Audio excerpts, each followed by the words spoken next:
विराम के बाद एक बार फिर से आपका स्वागत है। क्या सुख सिर्फ कर्म की बदौलत मिलता है? क्या धन हो जाने से इंसान सुखी हो जाता है? ज्योतिष शास्त्री क्या कहते हैं? क्या है सुख के सूत्र? जानते हैं पंडित पवन कौशिक जी से। जी पंडित जी, सुख के सूत्र क्या हैं? जी दर्शकों, सुख मन की एक अवस्था होती है।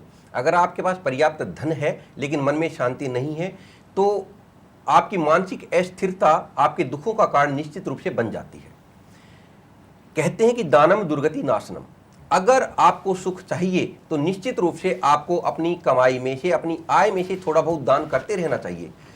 हर महीने अपनी राशि और ग्रहों के अनुसार जो पत्री में आपकी ग्रह स्थिति है, मैं कहता हूं दान भी पूछकर करना चाहिए कि कौन सा दान आपके लिए अधिक कारगर रहेगा। इसके अतिरिक्त आप दान तो करें ही, साथ साथ रत्न धारण करने से भी ना चूकें। जो भी आपके भाग्यवर्धक रत्न हैं उन रत्नों को आप विधि पूर्वक अभिमंत्रित करा के और खरीद विधि पूर्वक आप उनको अपनी सही उंगली में धारण करें या लॉकेट में आप धारण करें। इसके अतिरिक्त जो आपकी महादशा और जो अंतरदशा चल रही है उसके अनुसार आपके उपाय अत्यंत आवश्यक होते हैं। तो उन दशाओं के अनुसार उपाय करने से भी आप ना चूकें। जब भी दशाएं बदलती हैं तो आप ज्योतिषी से परामर्श लेकर उन दशाओं से संबंधित उपाय करेंगे तो आपकी पत्री आपके लिए अधिक भाग्यवर्धक सिद्ध होगी। इसके अतिरिक्त रत्नों के साथ साथ पूजा पाठ जरूरी है। आप ध्यान भी करें और मंत्रों का जाप करें। जो मंत्र आपके लिए अधिक उपयुक्त हैं, जो मंत्र आपके लिए भाग्यवर्धक हैं, सुख के कारक हैं, उन मंत्रों का जाप भी आपको करना चाहिए। इसके अतिरिक्त दर्शकों, एक बात तो मैं आपको बताता ही रहता हूं कि अगर आप सही समय पे आशीर्वाद भी ग्रहण करते हैं, किसी कार्य के लिए आप जा रहे हैं, अगर आप बड़ों का आशीर्वाद लेकर जाएंगे तो कार्य में बाधाएं नहीं आएंगी।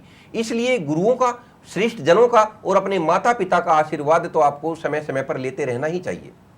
जी, तो ये आज सुख का सूत्र बताया पंडित जी ने। कुछ अहम चीज़ों का अगर आप ध्यान रखें तो आपको जीवन में ज़रूर सभी तरह के सुख मिलेंगे। इस वक्त हमारे साथ एक और कॉलर जुड़ रही हैं, सारिका सिरसा से। जी सारिका, अपना सवाल पूछें। नमस्कार मैम। नमस्कार पंडित जी। नमस्कार। मुझे अपने ब्रदर परवीन के बारे में पूछना है।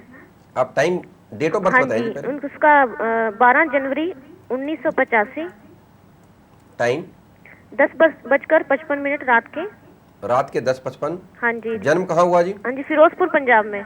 पंजाब में फिरोजपुर। हाँ जी, आपसे पहले भी बात हुई थी इसके बारे में जी। हाँ जी, किसका काल सर्प दोष बता रहे हैं और इसके बारे में कंफ्यूजन है क्योंकि चंद्रमा इसका राहु केतु किसे बाहर है जी। और इसके करियर के बारे में जरा बताइए, जॉब करेगा या बिजनेस लाइन को? सबसे पहले ये बताइए, काल सर्प दोष कौन बता रहे हैं? वही बता रहे हैं और मैं कह रही हूँ चंद्रमा बाहर है और आप कैसे बता रहे हैं? देखिए, मैंने तो नहीं बताया काल सर्प दोष। नहीं, आपने नहीं बताया।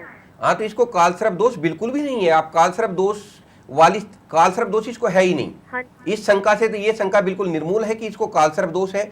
और रही बात ये, पहली बात तो मैं आपको ये बता दूं कि ये राहु कारक है। जिसमें राहु कारक हो वहां पे काल सर्प वैसे ही कम असर करता है, अगर होता तो भी उतना प्रभाव इस पर नहीं पड़ता। और इसको तो काल सर्प है ही नहीं। इसको जो मेन मुख्य जो समस्या है उसको आप जानिए कि इसकी समस्या चंद्रमा है।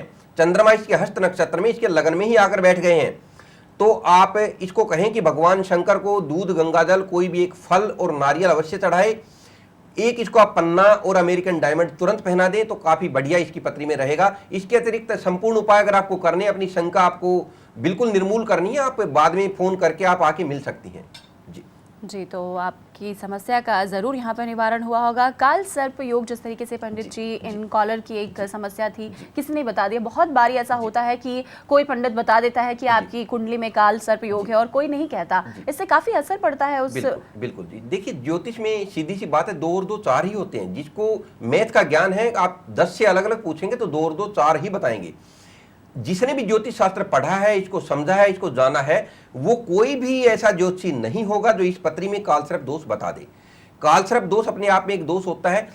काल सर्प दोष मैं यहाँ बता भी चुका हूं कि जो सर्प श्राप और ये जो ऋण होते थे उनको मिलने से काल सर्प दोष बना है। महाभारत काल तक काल सर्प दोष का कहीं भी जिक्र नहीं था।